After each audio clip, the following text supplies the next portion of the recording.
Most of the guitars that I make feature a fretboard that has a 12-inch radius. I find that to be the most comfortable to play, but every now and then I like to try something a little bit different. And for the guitar that I'm currently working on, I need a 16-inch radius, but unfortunately I don't have a 16-inch radius sanding block, so I'll make one.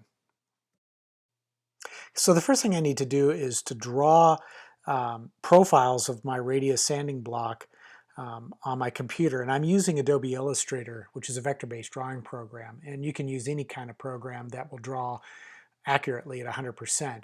And what I'm going to do is I'm going to transfer these to blocks of wood, cut them out, and then glue them together. If you look closely, you'll notice that the top of each rectangle has that very slight 16-inch radius.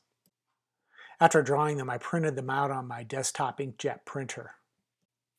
I cut apart each of the rectangle profiles, and the number that you're going to actually need to use will depend on how thick the wood is that you're going to be using to make your radius sanding block.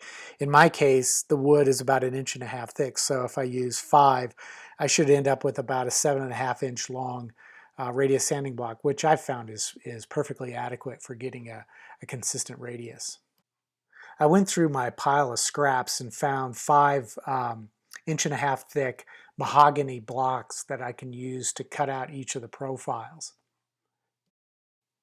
To attach the profile templates that I printed to the blocks of wood, I applied some spray-on adhesive to the back of each piece.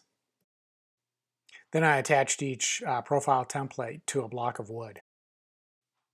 Then I took each block of wood with the attached profile to my bandsaw, and I cut out the shape, making sure that I was cutting right on the outside edge of the line. A couple of minutes later, and I had 5 profiles ready to glue together.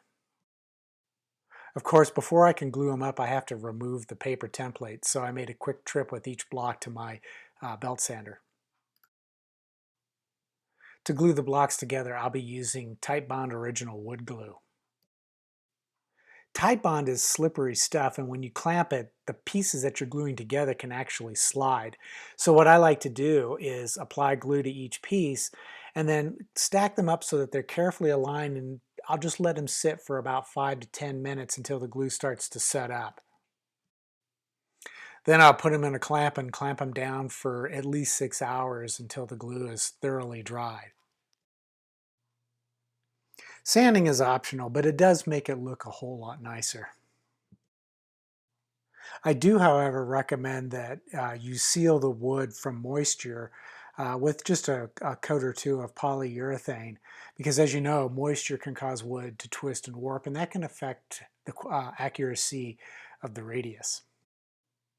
Now, as you can see, the radius is a perfect 16 inches. It's also important that the radius is straight and that there are no high and low spots, so I'll check it with a straight edge to make sure there are no gaps.